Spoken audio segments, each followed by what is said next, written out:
महापौर महोदय, पाण्यावरती गेल्या वेळेला आपण सभागृह नेते म्हणून मी विचारलेल्या प्रश्नाला आपण चर्चा घडवून आणून आज आपण प्रत्यक्ष ठराव रूपामध्ये पूर्ण वसई विरारकरांना, मग ते लिगल असो इलिगल असो, ओसी असो नसो, झोपडी असो का बंगला असो, बिल्डिंग असो का आरसीसी बिल्डिंग असो, आपण सगळ्यांना कनेक्शन द्यायची एक भूमिका सर्व सभागृहांनी घेतली आणि सगळ्या सभागृहांनी त्याला सहकार्य केलं. त्याबद्दल सरस सगळ्यांचे एक आभार पण व्यक्त करतो.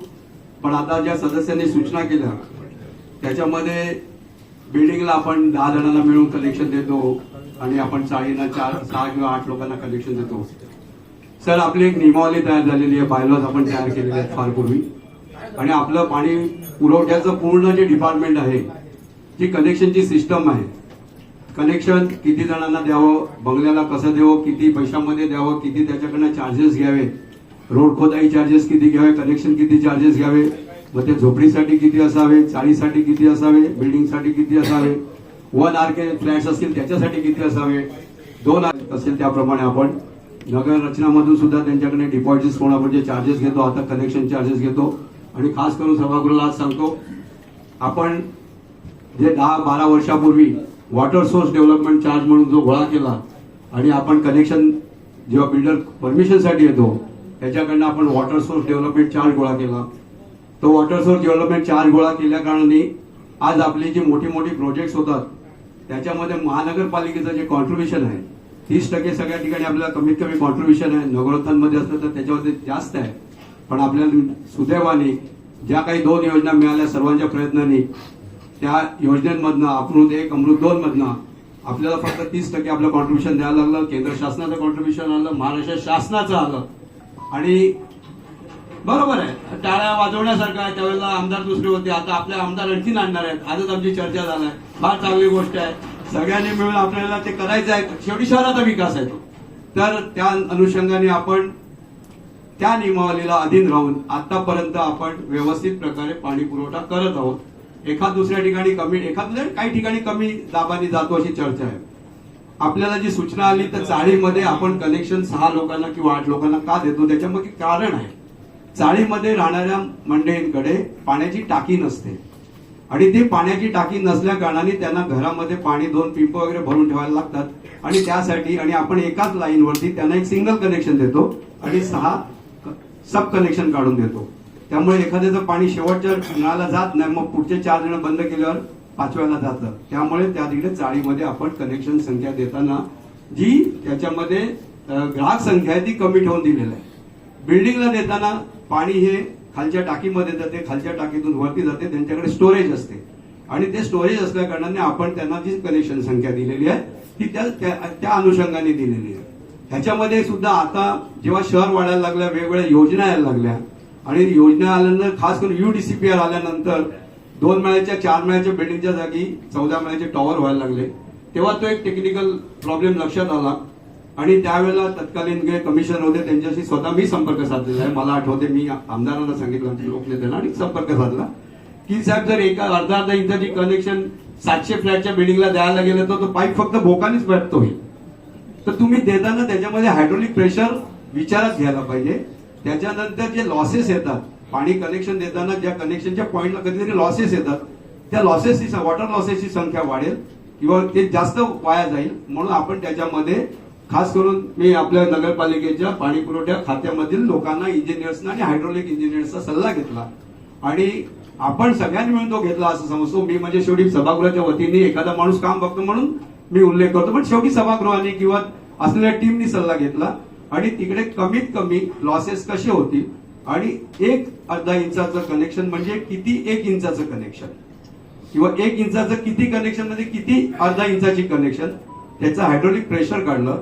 तिकडनं नियरेस्ट टाकी कुठे आहे, त्या टाकीपासून त्याचं डिस्टन्स किती आहे आणि त्याप्रमाणे आपण ते टेक्निकल गणित जुळल्यानंतर सूचना करण्यात आलेली आहे. याच्यामध्ये आपल्याला सगळ्यांना वाचण्यात येईल. आपण जे दिलेलं आहे गोषवारा त्याच्यामध्ये आहे.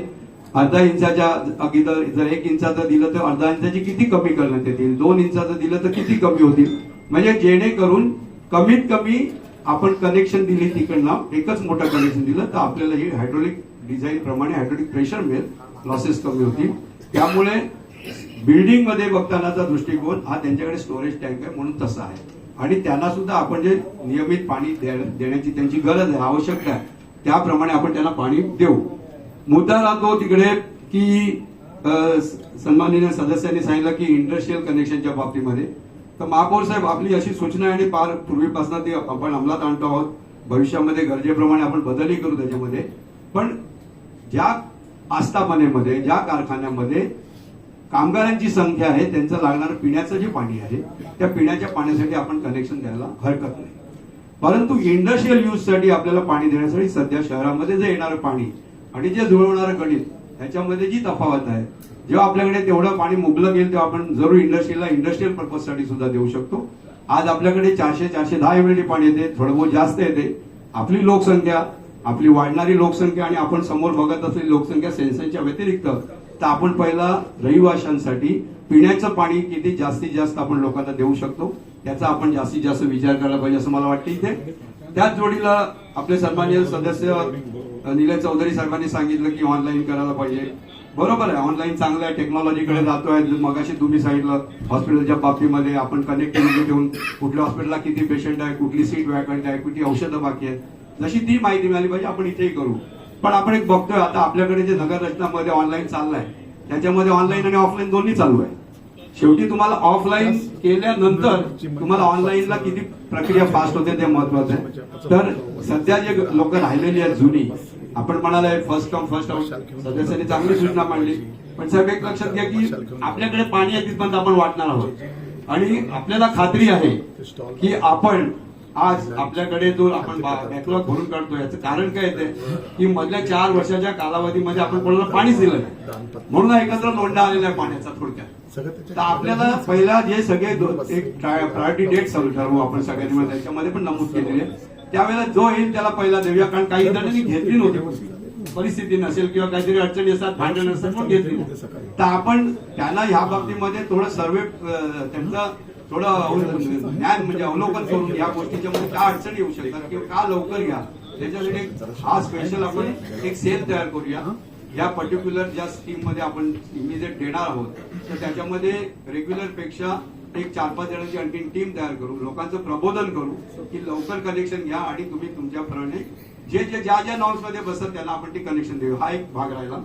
दुसरी गोष्ट, आपल्याकडे समोर येणारी प्रोजेक्ट्स आहेत साहेब. आता कोलसापाडा आणि आपले आता जे आयुक्त आले त्यांनी सुद्धा मध्ये व्हिजिट केली. आपण कोलसापाड्याचा डीपीआर ऑलरेडी सबमिट केलेला आहे. ते येणाऱ्या कालावधीमध्ये आपल्याकडे जवळजवळ 100 एमएलडीच्या आजूबाजूला पाणी वाढणार आहे. तेव्हा आपण इंडस्ट्रीच्या बाबतीमध्ये त्यांना जर इंडस्ट्रीला पाहिजे असेल डायरेक्ट, तर आपण तोही विचार करू. पुढे आपल्याकडे प्रोजेक्ट्स आहेत.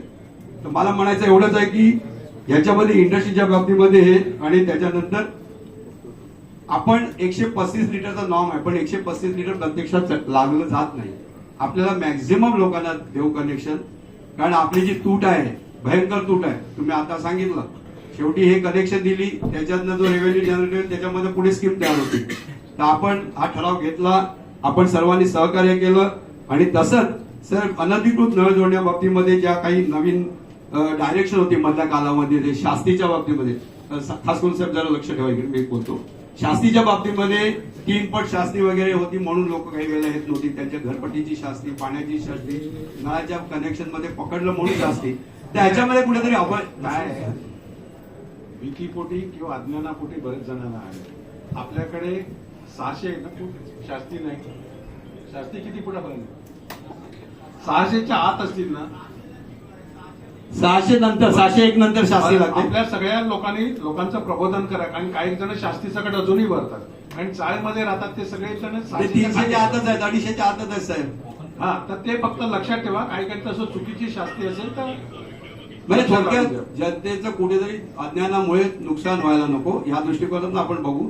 आणि तसंच आताही कनेक्शन ज्यांनी घेतलेली आहे ती रेग्युलाइज करण्यासाठी पण जी दंड 3 पट वगैरे आहे त्याच्यामध्ये सुद्धा शिथिलता करण्यात येऊ. आपण याच्यामध्ये सजेस्ट केलेलं आहे, सगळ्यांनी असेल तर याच्यामध्ये जे आपण सजेस्ट केलेलं आहे त्याप्रमाणे त्यांना पण अभय देऊन आपण मॅक्झिमम कनेक्टिव्हिटी कनेक्शन हे ऑफिशियल करून रेव्हेन्यू जनरेट करू आणि सगळ्यांची सोय पण करू. पुनश्च एकदा सगळ्या सभागृहाचे आणि महापौर आपले आभार व्यक्त करतो की खरोखर जनतेचा जिव्हाळ्याचा जो प्रश्न होता तो आपण उचलून धरला आणि सगळ्यांनी त्याला सहकार्य केलं आणि आपण सगळ्यांना पाणी देऊ अशी अपेक्षा व्यक्त करतो आणि इथेच थांबतो. धन्यवाद. नियमावली फक्त